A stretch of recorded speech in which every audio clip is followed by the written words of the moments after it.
I am Andrew Obeyesekere and you're watching Channa Channa Channa podcast.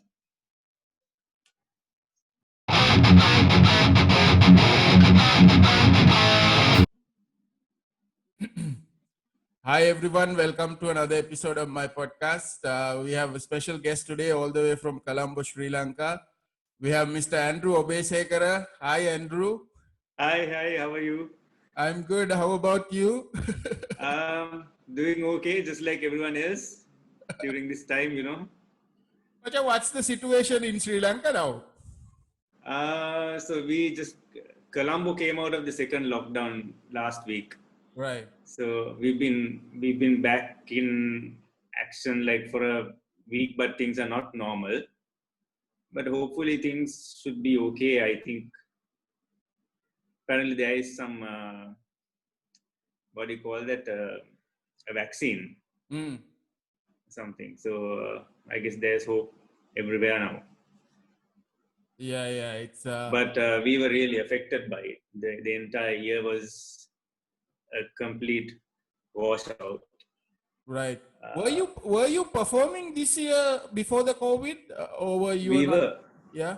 we were, yes, and just before the second lockdown as well, we were performing. Right. We had just started in August, and that was for a very brief period, of about 1.5 months, and then again the lockdown happened, and once again, I think I'm not even sure about December season, uh, but who knows? Fingers crossed. I won't say anything. Right. Yeah, because Yeah. you don't want to jinx it, right? Because anything can happen the way it's going, right? Yeah, exactly. How are things over there? We've been in a lockdown for 7 months now, so this is the seventh month. But now the rules are a bit more relaxed. I think people are kind of tired of the COVID thing because I don't think that people are actually following the rules anymore because Yeah, been there for a long time. But I think recently we were struck by a huge typhoon few days back. So okay. it was more devastating than the COVID actually. Sorry to hear that. Yeah. So it's Yeah, like people who are struggling with the COVID thing where they lost their jobs and stuff. Now some people lost their houses because of the typhoon. It's a sad thing. Yeah, it's a sad yeah. situation. So, Andrew, I mean, we used to see a lot in the late 2000s, right, or mid or late Yeah. 2000s, a lot, and then Hmm. I didn't hear from you for some time. So, what you Yeah. been up to, like last couple of years? What you been doing? Um, so last couple of years, yeah. So I was trying to. Actually, I qualified myself as a baker, and I've been trying to find work and experience in that area as well. Right. It didn't take. I mean, it took about 17 years to realize that music alone is not a very lucrative business in this country. Right. Uh, so yeah, I've been gaining experience in that area, and for the last 4 years, I guess I've been with a new band called D Zone, Right. um, and been playing in the Colombo circuit, and of course covers, Right. but got to make our ends meet, right? Right. I mean, Yeah, it's a very challenging situation in Colombo for the musicians, right? Especially if you're an original musician, it's really yeah, hard, right? yeah. I mean, COVID or no COVID, Right. and last year it was the bomb, Oh and then yes. we were affected by that as well Right. in this Right. year. Yeah. Yeah, So so yeah. So Andrew, I mean, I know that you were in Stigmata and you formed the band with Suresh and Tenny. But Yeah. can you tell me a little bit before that, your childhood? When is your what is your first musical memory? Mm, I guess I had uncles playing in various bands, and there was one uncle who used to play in a calypso band, and then there's this other uncle, Uncle Tony, who I learned from when I was a teenager. He was playing with Pearl, Mm. and he he he was a really good teacher. But I got only a very little time to learn anything from him because he was always busy, and so I was, you know, uh, these home, sessions, parties and stuff, and Mm. I saw these people playing their guitars, and uh, I was always drawn to that. To whatever music. Those days we didn't hear any metal, but Right. whatever it was, whatever music it was, we were drawn to. From the Muan Palasa days when we only had radio to listen to. There was Right. nothing else to listen to, Right. and I remember listening to Gypsies and uh, all that stuff. So then, of course, the music that radio used to force feed us. Uh, and then in my teenage years, yeah, I got a Clapton CD, a double CD, and then I heard something other than what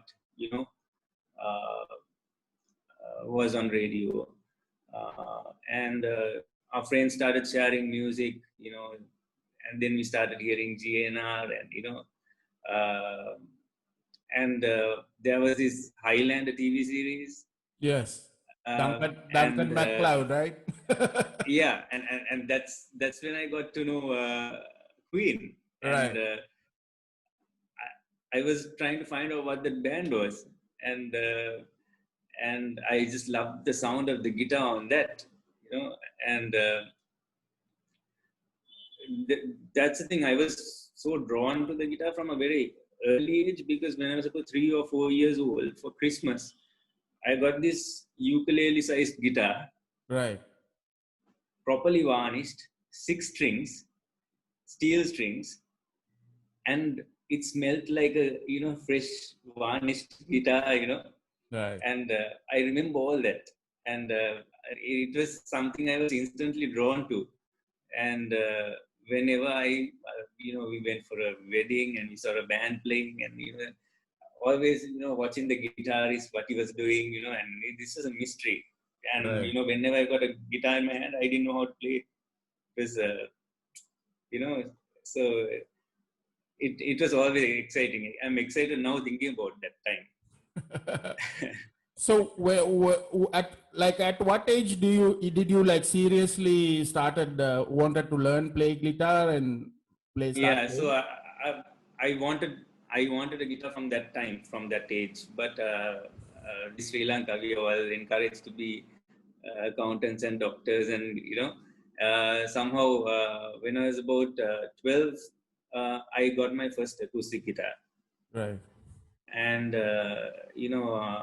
learning wasn't easy those days. We didn't have YouTube and all that. Um, and by the time I was 13, I started taking a few lessons from Uncle Tony. And when it came to the metal stuff, uh, yeah, I got into, before that, I got into a little bit of, um, all this Clapton and GNR and Mm. Eagles. And, then I was playing at a school conference, what they used to call current affairs. That's Right. where Suresh and Tenny first saw me. So, and yeah, I was singing. I actually sang a song with a very low voice, but I was able to impress the guys with at least the guitar playing. So, Right. and during that time, I had just got into all this music, new music, Right. other than the radio, and I had got tapes, and you remember, I just came to show this to you. You remember these devices? Yeah. Yes. Yeah, I have another one. I have two of these, and that's how I used to practice. I used to play. I used to record myself playing some rhythm on one, and Right. then I used to jam to that on the other one. Record myself jamming to that on the other one. Listen to myself. And Right. that's how we used to correct ourselves those days. So teenage years, that's like Nintendo for me. That was like Nintendo for me. Right. So, can you tell me, like, how was the first meet? I mean, of course, Suresh and Tenny were part of your school, but how did Yeah. you guys sort of met and talk about this band, like about the music and how wanted to form a band? Yeah, so after they saw me at the current affairs, Suresh called me a couple of days later and said, we have this kind of thing, band, and I think they had a group of guys, and they were calling themselves Bleeding Cross or something like that. Right. Right. But when I joined, I don't remember us being Bleeding Cross, but then we were just forming something like, it was a new thing anyway, and there was Bertie on drums, and who was playing bass. I think it was Matt Murtaza, um, uh, before Shehan Gray. So Murtaza Right. left before Shehan Gray joined. Tenny, Suresh, and myself. Yeah, I remember we didn't even have a bass guitar, right? And somebody said, you guys need to have a bass in the band. And like, oh, Right. okay, right. And then Matt was playing bass, and we were sharing the same guitar, same electric guitar that I had, and then Tenny had the acoustic, Suresh's acoustic guitar. Yeah, and we just started jamming and writing our own songs from that time. I thought, okay, this sounds cool. Uh, typical teenagers, Right. but it was fun. But when did you start doing this with them, and was there a moment that you realized you were actually good doing it, and you wanted to pursue the band idea? When I was 16, sitting for my O levels, Right. going on 16, yes, um, I was actually learning all these, November, Sweet Child, those typical solos that all the guitarists learn at a certain age, and Right. I thought I was good, right? Hmm.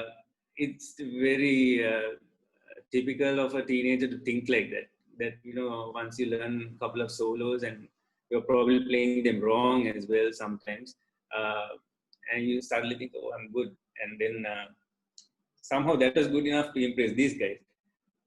Join them, and then guys start passing each other CDs and tapes that they had, and that's first time I heard some completely mind blowing stuff, and I realized maybe I'm not that good after all, and I need to really learn some more stuff.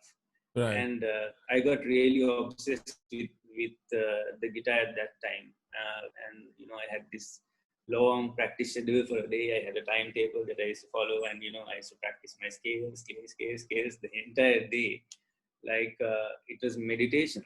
And Hmm. I would even hang out with my friends, actually, uh, just maybe meet up with them to play a game of cricket on the street, get back home to the guitar, take breaks to watch cartoons and eat. And that was it. That was lifestyle, Right. nothing else, you know. So it was pure obsession. Right. So, at Andrew, I mean, you wrote some of the music with Stigmata, right? So, when did that idea came in that you want to write your own music? Like, I think it's something an idea that we shared together actually, and Suresh used to write some pretty good songs at that time. I mean, lyrically, and he had some really nice melodies. Our first song was something called "Fear." right. Nobody's heard it, but it was played on radio, and it was very. It was not like a Stigmata song, but it was very listenable for most people, and Right. people liked it. And that's the same kind of time that we wrote songs like Voices. So that's also another melody that Suresh wrote, and we accompanied him on that. So that's how we started writing songs, and then we came up with our own melodies for certain things, just while jamming. And that was the kind of formula we had at that time. That was a good time, and we were just starting off. We almost didn't know what we were doing, but there was something genuine about it, and I think that's what the magic was. Right, because I remember listening to Fear on TNL because I think Anil had a show back then that played Fear songs, right? So yes, you had like your Fear was there for lot of weeks. It played long time, right? And then you had like Iraj and all these different genres. Yes, They this was played during original. Casey's show. Yeah. Yes. Right. That it started. Yes. Those were like, yeah. So I remember, I mean, Andrew, I've been to when you guys released your first EP, I was there at that gig. And then I was there also when you released your Hollow Dreams album, Right. and also your next album. Yes, of Do you course. remember the time that recording that album?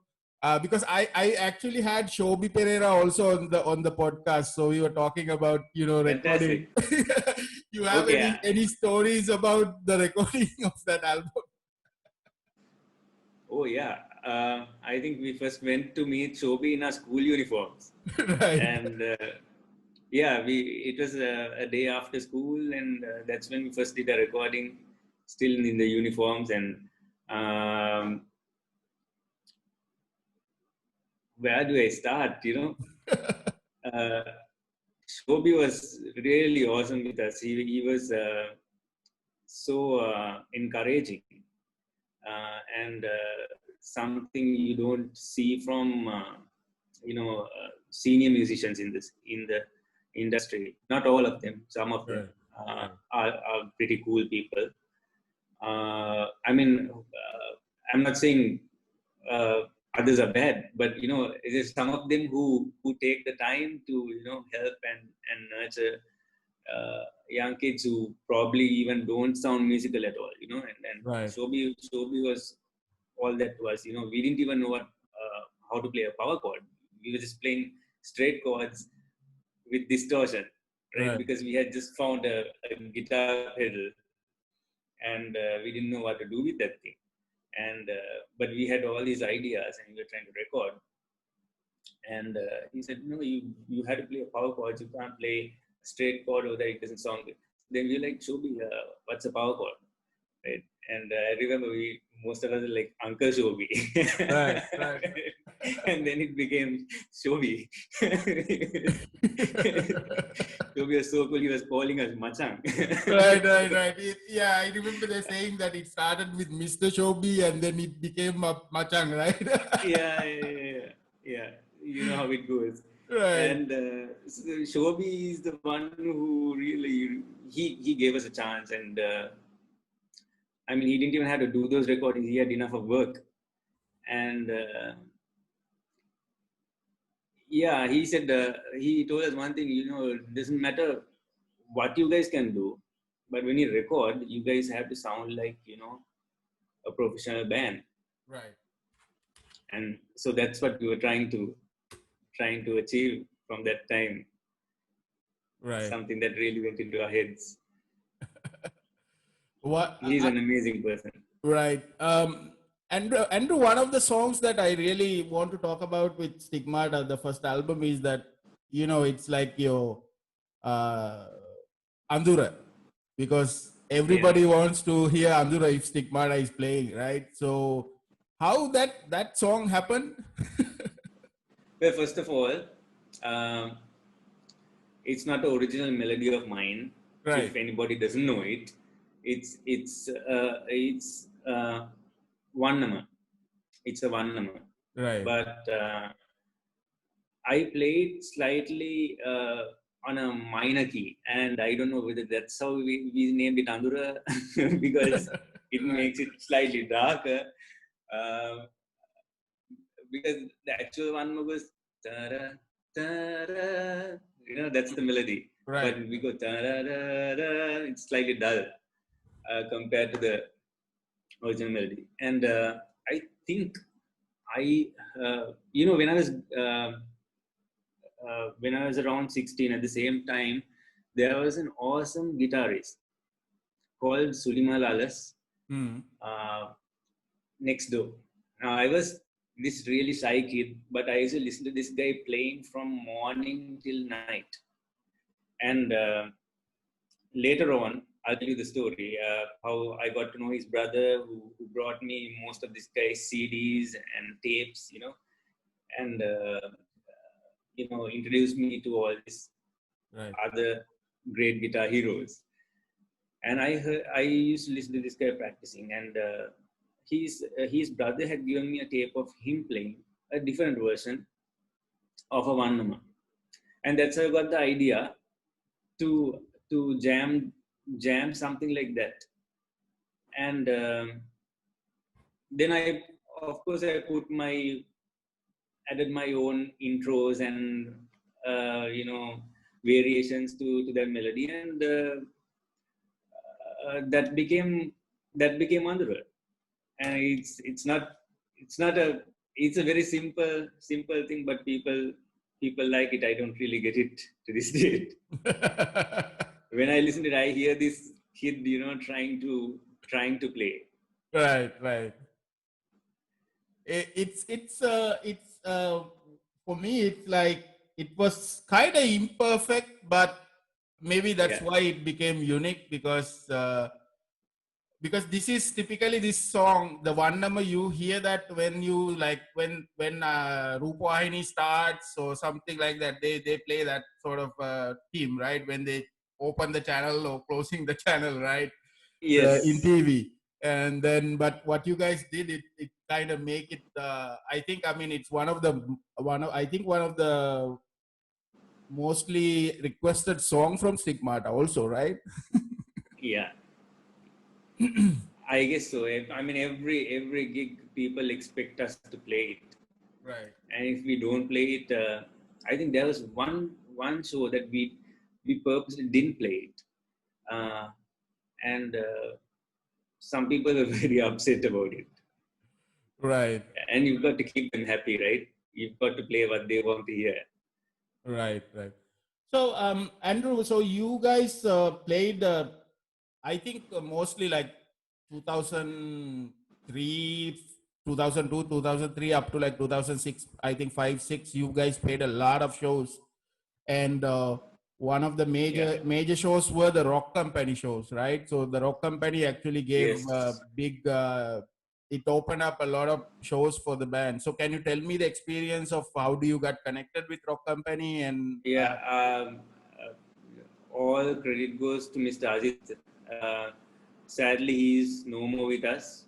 Right. He was a pillar of strength to not just us, to so many young musicians and aspiring musicians. At that time, he gave so many people chances. Forever we will remember Mr. Ajit for what he did. All the rock companies no more.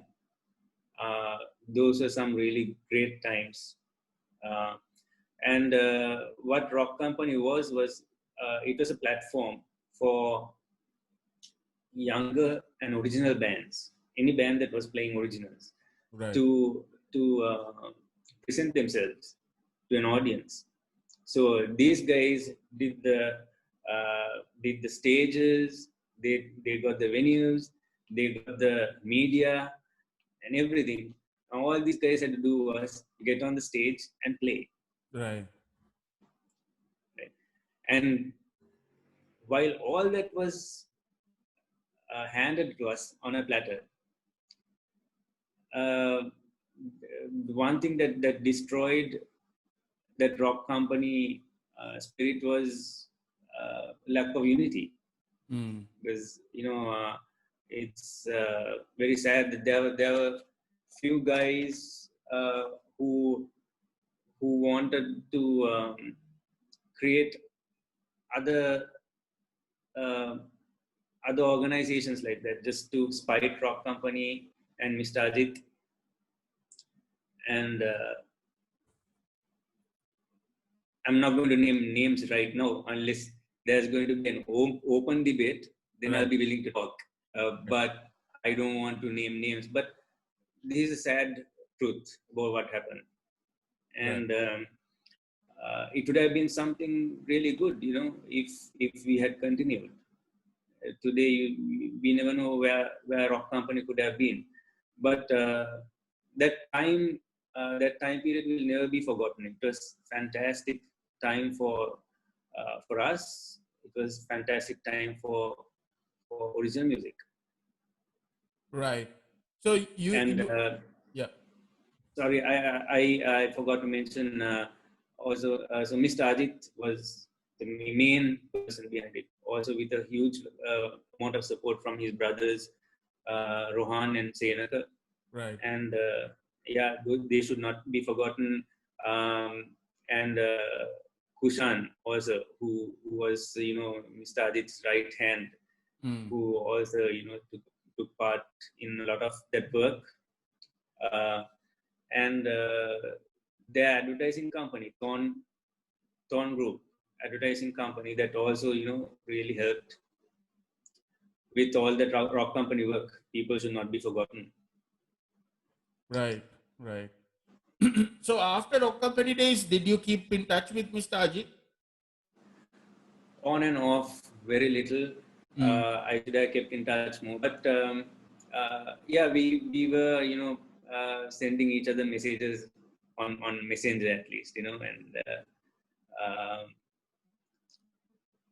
so even I think after I left Stigmata, he called me as well, just to see how I was doing and what was going on. Do you Andrew, do you remember any advice Ajit gave you? Well, he gave me a lot of advice. He even helped me with a certain issue I had. I was also young and hot-headed, and and an issue with my dad that I had, and he was the peacemaker, and he had us both come to his office and spoke to us, and got us back in good terms. And never forget Mr. Ajit for that, and that is something very important that he did. Right. Such a special person. Yeah. I remember, I think we went on a trip. One time we went on a tour to Kandy, right? In one bus, yes. All the bands. Right. Right. I was part of that tour. It's like one of the memorable trips for me. Yes, most of those memories are kind of a blur. Yes, but I remember. Yeah, because we met at Mirshad's house, and you guys got ready there for the show. I remember. This is a Kandy show, not the Noorelu gig. Yes. Right. Yes. Kandy shows are fun. Right. It's and what other shows do you remember? I mean, I remember Stigmata even played in Australia, and you guys played in Malaysia and other places as well. So, what are other key memorable shows for you? I think the most memorable concert starts in Sri Lanka. with the first time we got on stage to a very small audience. And then house full at the Hollow Dreams launch. We couldn't get to the stage. Right. And so that was special. Even Serpentine launch was really great. Our first tour was Maldives, and that is really memorable. And how they treated us, and how successful the shows were. From there onwards, I think the biggest concert after that was Sark Band Festival in New Delhi. Right. I think there was about 25,000 people at Connaught Place. And then a full house in Melbourne, 2010. I'm right, 2010, long time back, man. and I think the biggest audience was in Bangladesh at the Dhaka Army Stadium. Right. Yes, that is a massive crowd. So pretty special, but it's not the crowds that made these gigs special. Even some of those Colombo gigs back in the day, with just 500-600 people, still house full. But those gigs were just amazing. I remember gigs at the Candy OTAC, and we were just crazy guys at that time. Right. Hanging out at Mirshad's place before a gig, how it's going to end. But I really remember that Candy gig. Because you guys played, Mirshad played, Paranoid Athlean played, and then you had like Raju and Tapas was there, right? Tapas, so, yes. Amazing show. Harohara, yes. I remember the song. Fun times. Yeah, it's really amazing times. Andrew, I want to show you something. I still have these. I don't have those two. And I still have that. I have. Yeah, so I because I remember I went to the shows, all of these shows, so I still kept them. I think I still have also the Rock Company compilations where you guys had some songs on that albums as well. Right. Awesome. That isn't that the original Hollow Dreams, the first issue? Yeah, first issue, and I have the anniversary edition also, but this is the first one, and really? I think I have your guys' signatures as well here. Right. Okay.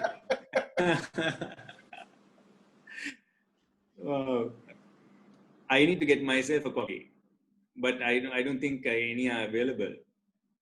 It's hard to find now, right? It's hard to find. Yeah, I mean, I keep them as, it's a big part of my life also, right? So I keep those as memories because it's so important for me, that life that we had before, like, back in the day. Yes. You remember there was a gig that was played in one of the bowling alleys, this Millennium something, right? Yes, it was at the Go-Kart Center. Right. I remember that. I remember that gig. It's with so fun. Noah's Ark, Ezra, all these bands played, right? Yeah. Billy and them. Andrew, I noticed that with Stigmata, you guys started, because one thing I liked about you is when you were playing covers, I mean, you played a couple of covers in between Stigmata songs. You didn't cover like, Guns N' Roses or something. You always covered like Ice Earth, Nevermore, Arch Enemy. I mean, it was really... No, I mean, trust me, I would have loved to do some GNR, but Suresh didn't really want to do GNR and stuff like that. I was always actually wondering why. He thought, everybody's doing that stuff, and right. But then, where's the fun without some GNR, right? What's wrong with doing some GNR? Right. And there were some GNR tracks that we could have done. Right.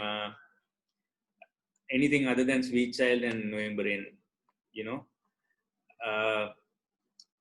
like Locomotive or, you know, Yeah, yeah, something yeah. from Of Use course, Your of course. Illusions.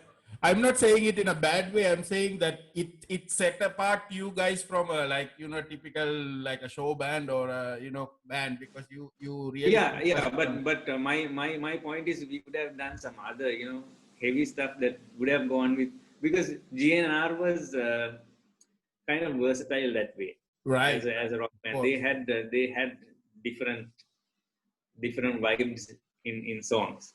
Yeah.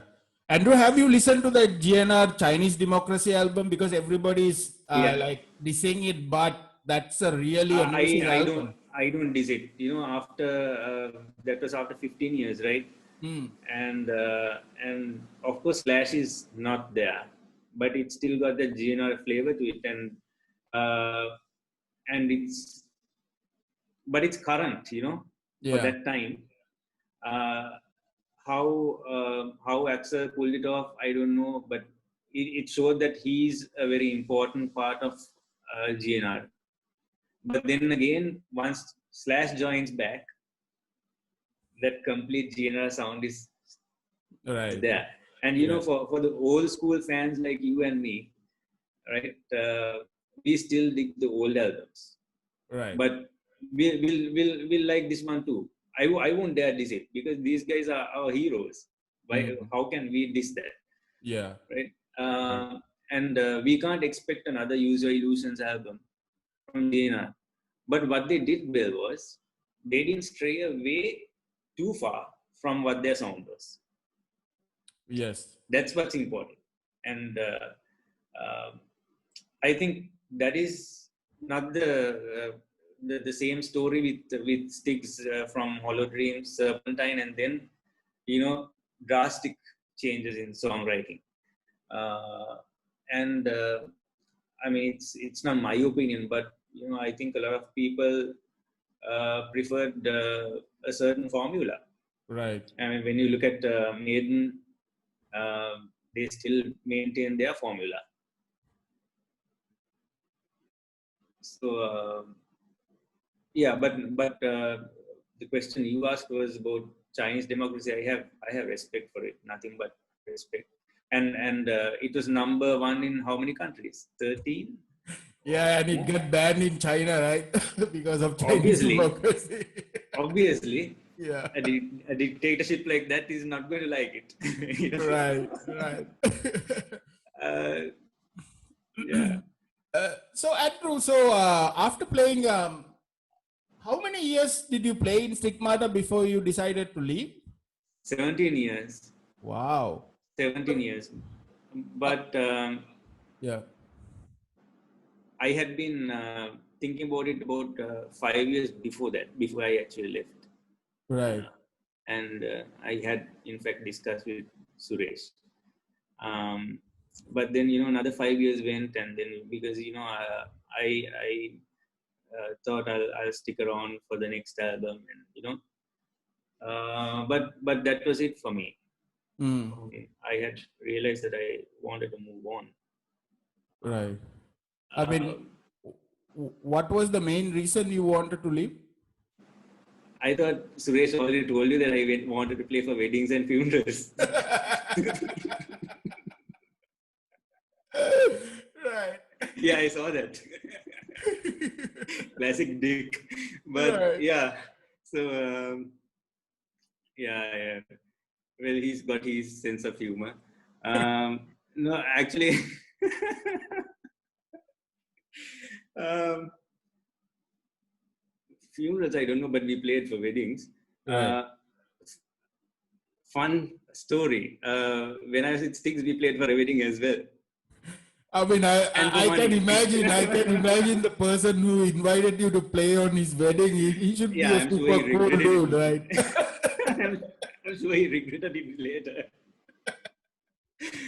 But yeah, and we played for a fee. So you know, if we are using our skill to make money, and you know, to make our own bread and butter, as long as we are not killing or stealing, what's wrong with that? Right. You know, and see, we are still all friends, and that's the most important thing.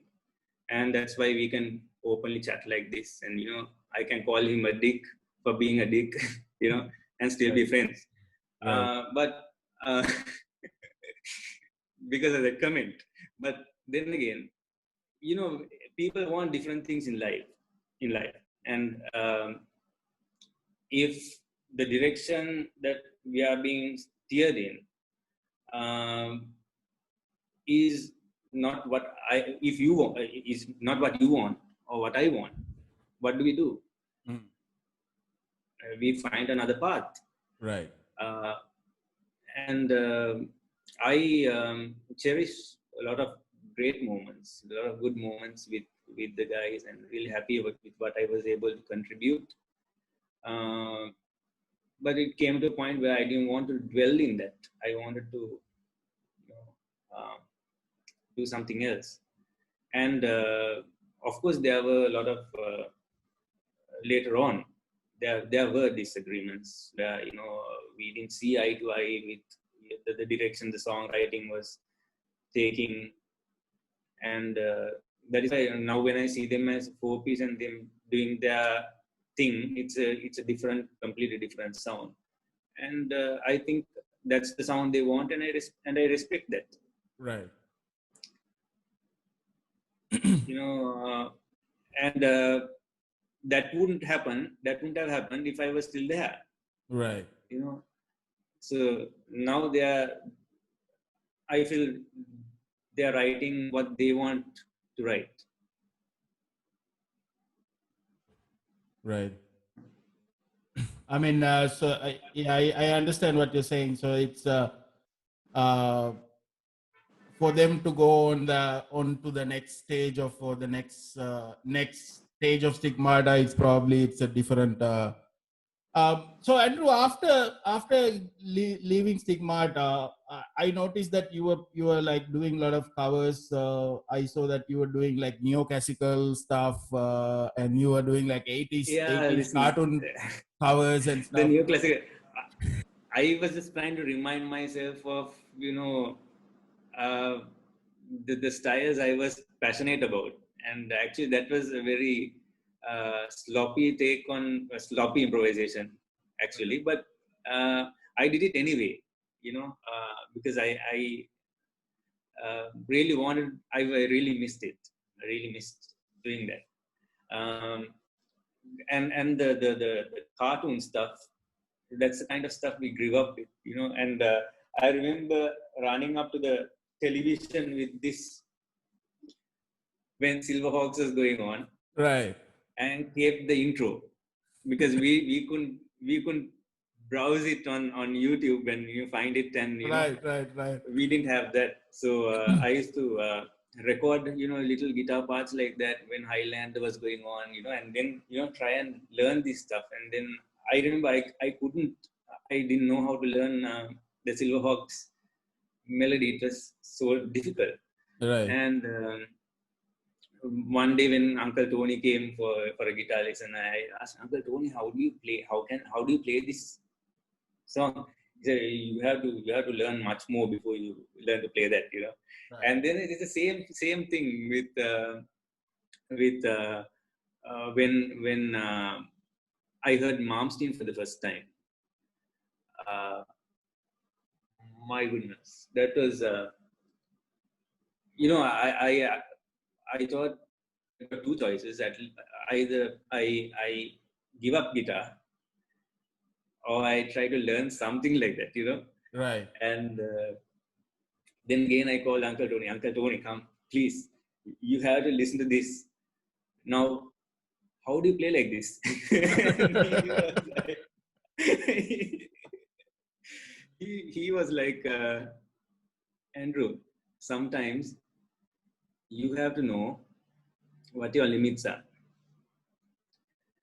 It was much later that I realized what he actually told me was that not that it was impossible, but whatever we think our limit is the limit. Right. So if we take on the impossible, we can do it. If you try, at least get somewhere close, at least be able to cover the song. Right. And yeah, so I worked hard at it. Those I remember the first time I got I heard Mom's Team was on a tape. I think that was a Facing the Animal album. Right. And then the first CD I bought was from Shamir. I bought it for $800 from him, and now he regrets he sold it to me. This was Alchemy, and that album is a masterpiece. Right. I kept some of these to show you. These Yeah. right. This is how we listen to music those days, and you know why the tape isn't there. Right. That's the story there itself. So I have this. My cousin got this from Germany, Right. and my cousin's mom is a bit of a Jesus freak, right? And she told us you had to destroy this tape, Right. and she made us destroy the tape, right? Right. And this is a really interesting story. I was about 15, 16 at the time, and so this is the time that this happened, and she brought us another video with all these pastors talking about how evil rock music was, and Right. there were all these MTV advertisements with Bon Jovi and the apple and the serpent and the various clips of AC/DC, Jimi Hendrix, and that's when I heard AC/DC. What is the song? Hell's Bells. Right. And I loved it. And I used to watch the tape every day just to hear just to hear that song. Right. Just to hear that song. And yeah, that was before I met these guys. And did I love that song? Did I love AC/DC? My goodness. Actually, that is how I got into. That's how I started to like that kind of music. And then when I got to know the guys, and we started sharing our music, got into it deeper. The first Maiden album I heard was X Factor. I loved it, and I used to copy those CDs on a tape. This is the Mountain tape. I still have it. Wow. Yeah. And this is a song list on that. Yeah, those TDK D60, right? Yeah. But before this, I got a Facing the Animals. This is with Deja Vu and all that stuff. Right. Yeah. So these tapes are pretty special. These are special memories. I kept this specially to show you. To remind Right. us of the old days. Yeah. I have here back of here, so I have like thousands of CDs now, so I don't have space anymore in the house. I don't have so many CDs, but I do have a lot. Yeah. So what do you have? We don't. Yeah. Go ahead, Andrew. No, sorry, you were asking me. Yeah, I was asking because I saw a photo that you posted. I think we chat about it maybe like last year when you posted a photo of your CD collection, like you're sorting or something. So what do you normally have in your CD collection? Like what's your like gems or what most favorite ones? I think I have almost every Malmsteen album there is. Right. And I have some really special Steve Vai albums. The Ultrazone. I really love that album. Satriani I have from. These are some of Sunima's CDs that I got. I told you about Sunima Lalas, my neighbor. And Right. his brother came and gave me all his CDs once he left to the for the US, and so I got most of those CDs. So I have Michelangelo, Planet Gemini, uh, Satriani, Crystal Planet, Surfing with the Alien, Flying in a Blue Dream. Have those albums. Time Machine, I think there was a double album. So these are the kind of albums. I have Winnie Moore, Mind's Eye. I have Tony McAlpine, Edge of Right. Insanity. These are like some of the main albums I remember having. I have a lot of classical stuff from Mozart, Beethoven, Vivaldi. I really I Right. used to actually practice to those because I really like the violin music.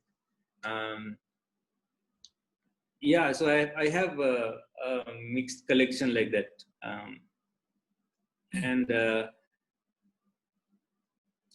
I have Maiden, and I have some collector's edition Maiden discs. I haven't even opened actually. That we bought in India when we went for the Maiden concert in 2007. Right. I remember standing in line from 4 o'clock in the morning. Yeah. And Pantera, got to love Pantera, Arch Enemy. So yeah, those are my favorite bands when it comes to me. I don't listen to every metal band out there because if I for a moment even think I've heard that kind of sound before, I don't want to listen to it. That's why I love the good old bands like Megadeth, Metallica, Arch Enemy. You can't beat that. Even Easter is good. Judas Priest. I have some Judas Priest old albums with the metal works and everything. Yeah, that's the kind of stuff I can say I grew up to, as a metalhead. And I guess I'm still a metalhead in a way.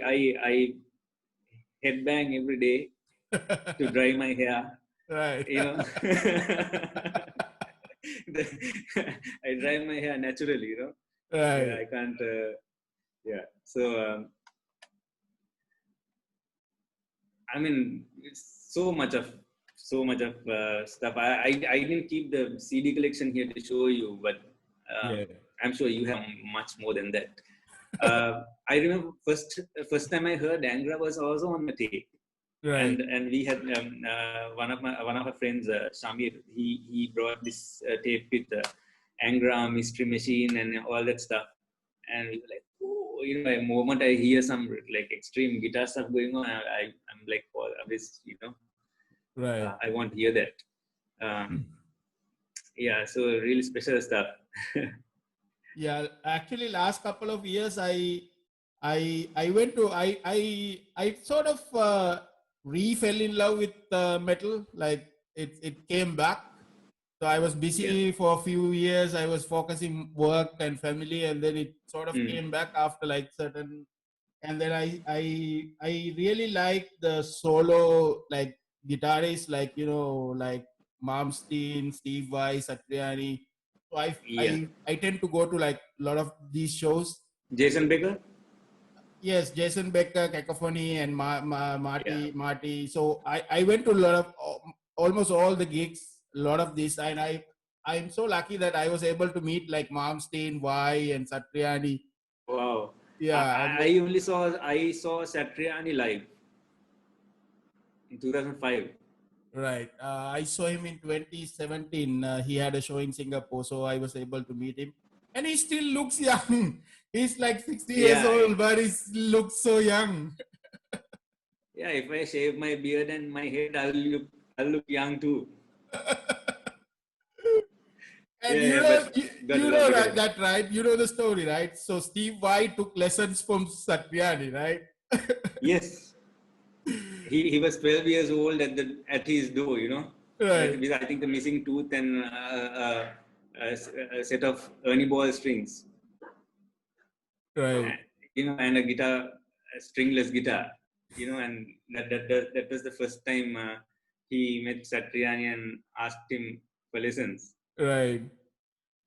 Yeah, It's and he made it before Satriani. He made it big before Satriani actually, and right. then. Did you watch that concert where Brian May hosted it? I think in 1992. This is just after the Alien Love Secrets, was it? After for the Love of God, and that was on that album, right? I think so. Yeah. Yeah, yeah. I think just after that, and then Satriani also had released his was it Flying in a Blue Dream, uh, something like that. And so Satriani, Y, Brian May, all in one concert. Right. This is in 1992, I think. Yeah, because Yeah, Satriani was doing the G3 shows, right? He had this was way before the way G3 before concerts. that. Yeah. Right. Right. Yes. That's yeah. So Andrew, can you tell me a little bit about your current band? Yeah, so we are a covers band. We play at club venues and weddings, not funerals yet. And yeah, so that's what we do. We play almost every song you hear on radio, probably. Mm. When I so after I left Stigmata, I think the first gig I played was with Chitral. Uh, Chitral and Indrachapa's concert. Right. So I got some opportunities after I left Stigmata.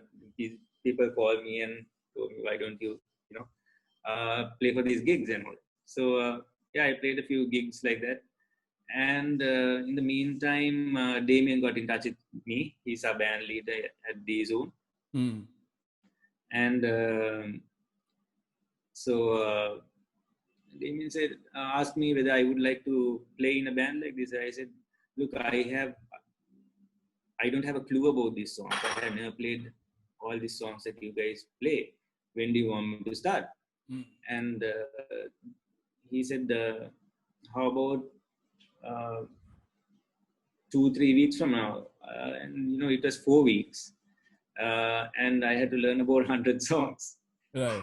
It was quite a challenge for a guy who played metal all his life.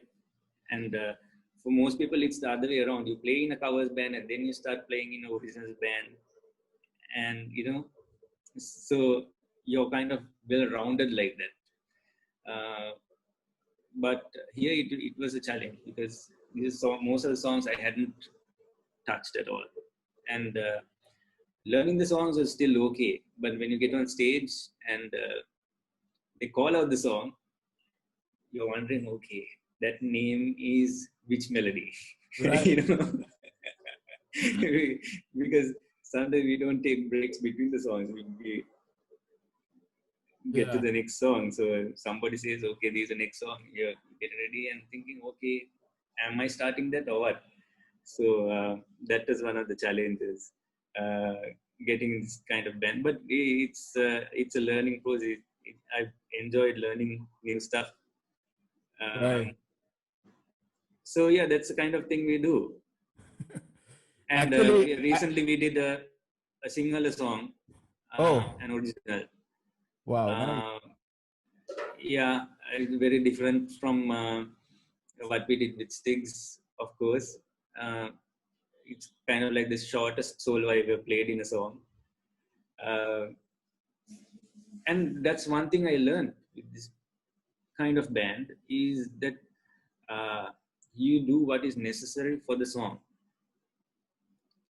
And the main instrument is the vocals. Mm. Guitar is just supposed to be in the background. And this is something that even Brian May says, even with all that awesome guitar playing that he does. But when it comes to metal, it's kind of different. You know, vocals shine, guitars shine, there's whole lot of stuff going on there. So Right. different styles of music have different needs, different personalities. Yeah. And that's one important thing that I learned from this kind of thing. Yeah, and I think people, especially metalheads, they think there's a false notion that pop songs are easy to play, and it's not the case every time, right? Because there are songs that really hard to play, right? Yeah, I'll tell you, when you look at technique, metal has some really serious techniques. You want to play a flashy guitar solos and stuff like that, but you play stuff like that, and then you get into if you try to play a jazz song, right? That is also just like shredding, but then it's not the same application. Right. You know, you don't get to learn one solo or one scale, one or two scales, and one pentatonic shape, and you don't get to jam on those. You have to change from chord to chord, and there are a lot of chords. So if you're from a metal background, it's very difficult to grasp. I'm still trying to actually be honest, because it's a different language. It's a different language. Right. And after years of not playing some neoclassical stuff, I just want to remember it, so I just do something, and I can do it in minutes because that I know the language. But it's the same thing with jazz, and even some of the pop songs from the 80s. There are a lot of jazz chords, jazzy chords in Michael Jackson songs or Earth, Wind and Fire, Right. and Right. there are funk elements, and that's the interesting thing. That I mean, if you're interested in music, then you would be interested in it. But if you're interested only in one style of music, then what's the point in being a musician? Right. Right. I mean, I have my preferences. I mean, I can't be honest. I can't listen to too much of jazz. I try to play one. I try to learn a little bit, and then like enough of that, and then get on to a harmonic minor scale and just play something neoclassical again. But you have to try, and you have to realize that what you know is not everything, and there is much more to learn. Right. Right. So, and you're working. When did this baking thing started? Yeah, so I told you I qualified as a baker, and it's because I realized I have the knack for because I'm a real foodie, right? And you're in the Philippines, and I'll tell you what kind of food you have there. I love the lechon ideas, although I have never got to try it. Right. So that's on the bucket list, and that's something I really want to try. But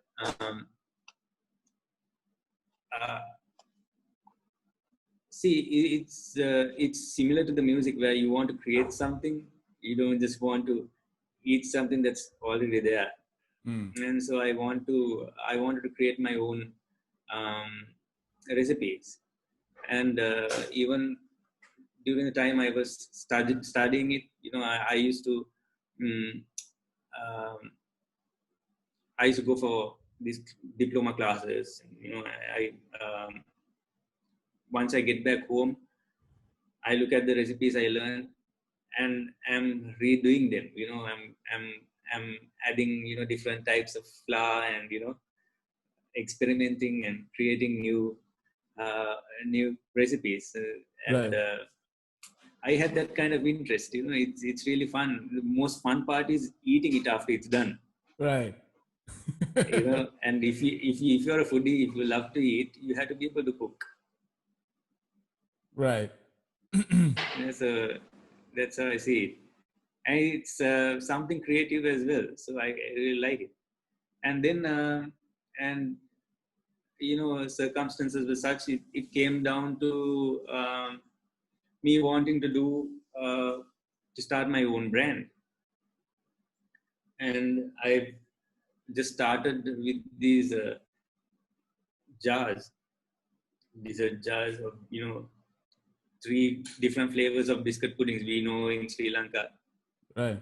It's a popular thing, but these are slightly different um, flavors. But this is not what I want to stick to. I want to do different stuff. I've different kinds of sweets, desserts later in the future. So that's how I want to expand. Right. So the brand is called Andes, right?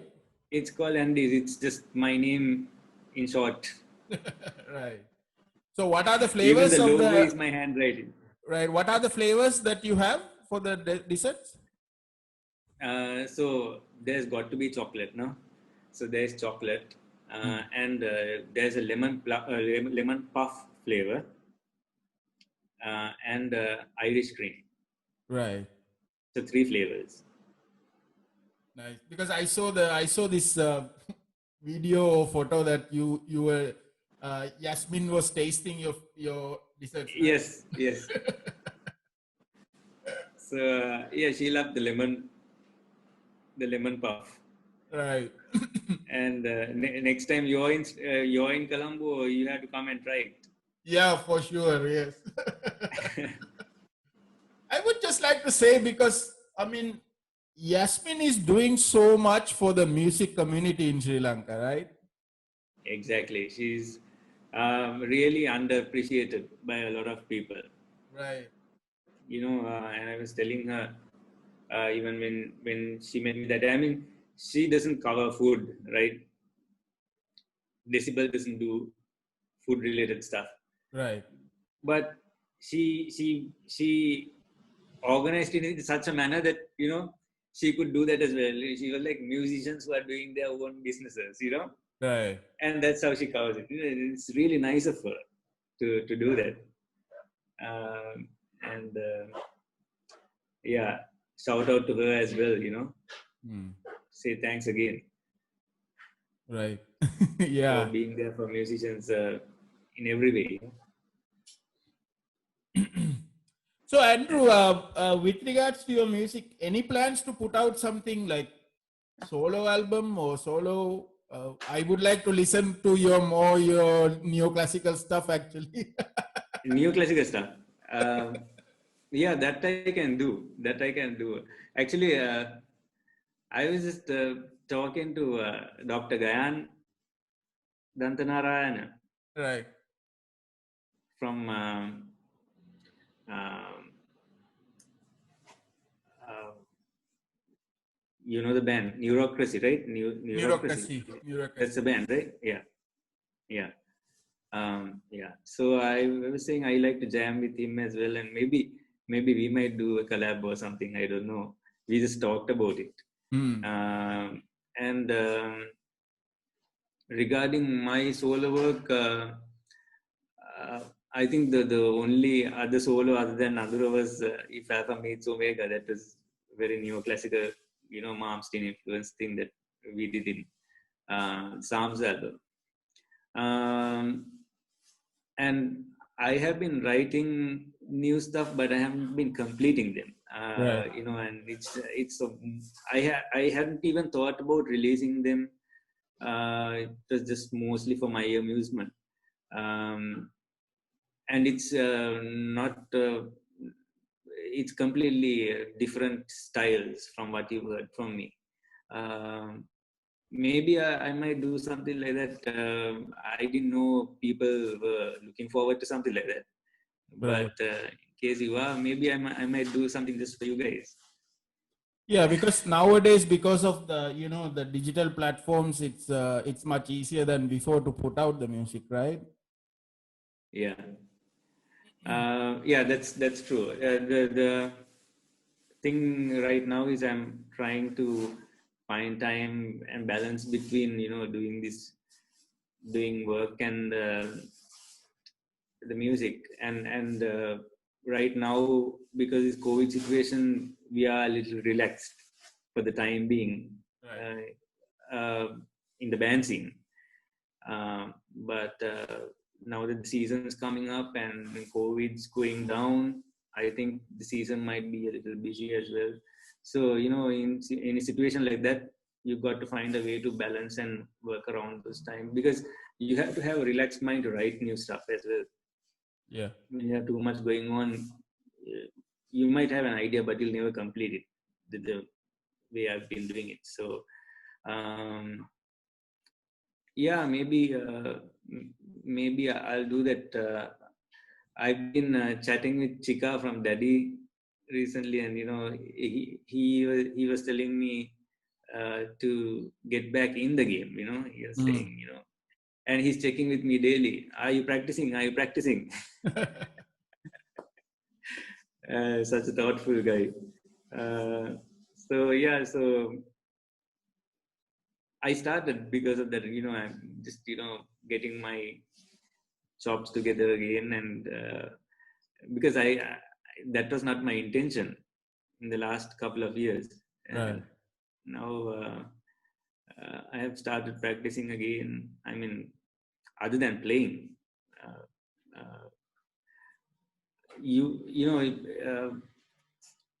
playing this neoclassical kind of stuff is like trying to do a 100-meter sprint without warming up. Right. If you don't, if you're not practicing. So I don't know. Since I left Stigmata, I haven't really thought about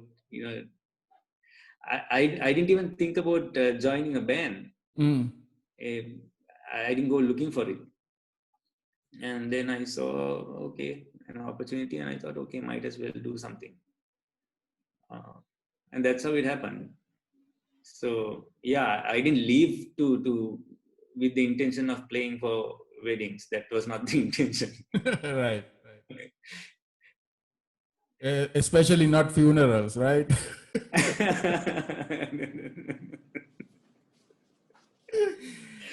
Yeah. If I don't know if anybody wants us to play for a funeral, maybe we'll consider it. I saw this documentary. People are doing that now, right? No, I saw this documentary. I think it's in Taiwan, I think, and some part of China. They actually have party for the funeral because people actually don't show up to the funerals. Oh, right. Okay. So to attract people, huh? Yeah, they do. They even have some. I saw this video. They even have strippers performing on the funerals. Yeah, and then now there's this new coffin dance thing that was going on for a while. Is that thing over? The meme, Because right? Yeah. yeah, I didn't even know what that was about, but I know there are those kind of funerals in certain African communities and all that. Right. And I isn't it that Italian funerals also have all these trumpets and stuff going around? Most Am I right? probably. Yeah, probably. Yeah. I've seen something like that. Maybe I'm wrong. Yeah, so there are so many weird customs, in the world. Right. In Sinhalese they say "Loke gola karai means vida karai." Right. Exactly. So there must be a ton of weird stuff going around that we don't know. Yeah, but that's what makes the world interesting, right? Different cultures, different. That's the thing. If everybody was the same, everything was the same, then Then it would be pretty what's the boring. point? Yeah. Yeah. So, so Andrew, with the lockdown and happening, and having to stay at home and all that, what did you realize personally? Anything you realized personally? See, in the last few years, I really I've reduced going out. So I didn't really miss anything. Right. Okay. Uh, I didn't really miss anything being at home, being to myself. I mean, I'm pretty content. I've got my, I've got rabbits at home. I have a rabbit cage, and there are 2 chickens in that as well now. And so, I have my entertainment. Right. And I've got Netflix, and I've got few close friends I might meet when we have the time. Um, so COVID or no COVID, that's life for me. I didn't. The only thing I saw was I didn't learn anything. I saw that most people learned that their money didn't really matter in a time like that. Right. Right. So. I mean, yeah, we do work hard. That is so that we don't have to depend on anyone else. But other than that, just living to make money is what most people do, right? And sometimes they don't realize it. They join an organization and they work like slaves for that place. Right. So they don't realize they're doing that, but you get caught up in it. And next thing you know, you're going to work, coming back home, and you're going back to work. And I was in that kind of routine before. I was working at a bank long time back. And that's what I realized at that time. I was wondering, okay, if I stick to this kind of job, I'll um, have money, I'll have a car, I'll have a house, I'll be paying for my loans. Doesn't mean I'm going to be rich. Correct. Right? I'll get a loan because I'll get a facility from the bank. So that'll get me all this stuff. But I had to work like a slave for these guys. And basically, I don't get to live my life. Right? But let's say you live like that. So you make your money. By about 50, 60, you retire. How can you enjoy that money after you're that age? Right. Right.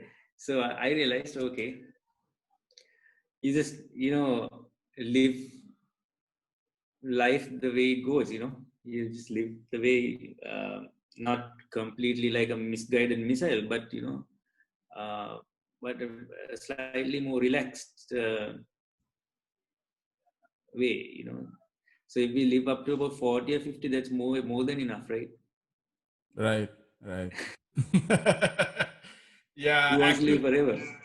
yeah. So actually, this, the pandemic happening and all this lockdown. As I said, we are in a 7 months lockdown. First thing I realize is you don't really need a lot of money to live, because there's so much things that we spent on were unnecessary or Unnecessary things. just to impress other people, like clothes, perfumes, and all these Exactly. things. You don't need anything now. You just need a short and t-shirt to work, right? Like, because most of the people work from home.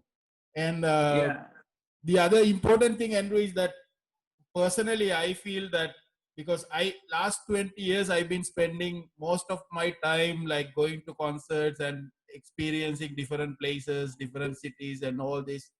And that opportunity, I think you need to take the opportunity when it comes, because now looking forward, I don't think there will be a lot of opportunity even to see shows right live anymore. So it's I feel that doing that was more important. That's probably the purpose of life, is to take on opportunities and do what you want to do, rather than just going to work, as you said, just go work and home. Yes, but I think it'll change. I think concerts will be back after this. I think this vaccine hopefully will be successful. Right. And things will be back to normal. I wish that for everyone else. I mean, we are doing okay. We are still doing okay, but there are definitely people who are not, who are suffering on a different level. Right. Because of this situation.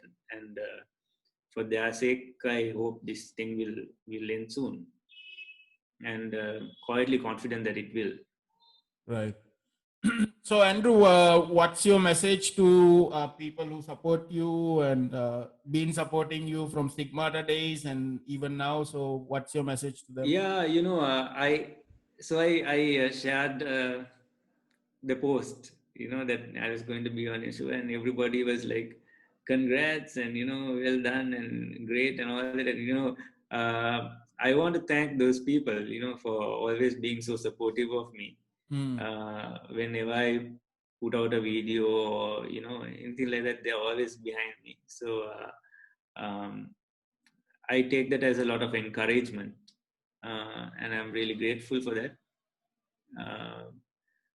Probably not deserving, because I'm not doing anything musically right now, right? So maybe I'll do something specially for you guys, and yeah, a lot of love and support from so many people, uh, and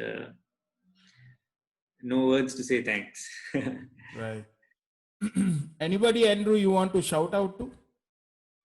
Um, Shout out to you, Channa, for having me on the show. It's been really great having this conversation with you. I was looking forward to it. And I want to thank everyone who's been alongside me in my musical journey. Starting from Stigs, the guys in Stigs, bands I played with, alongside on stage, and everyone on Facebook, and um, I can't forget Mr. Ajit, Shobi, Rohan, Senago, all those guys from Rock Company. And I don't know, right now, am I forgetting people, if I go to mention, but all these people are in my thoughts. Right. Thank you for having me on the show as well. Yeah, Andrew, this is, I mean, I really enjoyed talking to you because we can do this actually. We can actually do it longer, but there's so much things that we can talk about. Maybe we can talk about that in the future. Yeah. So keep what you're doing, and good luck with your brand. And I hope you can put out more products under your brand. And as I said, I'm looking forward to your music. I'm looking forward that you would put something out for the guys who like me, who knows you from the early days of Stigmata, and then we really Glad to love hear you, that. love your playing. So looking forward to that, and keep safe, Andrew. Thank you so much. Thank you. Thanks. You keep safe too. Thanks, Andrew. Thanks. Thanks again, Channa. Thanks. Yeah.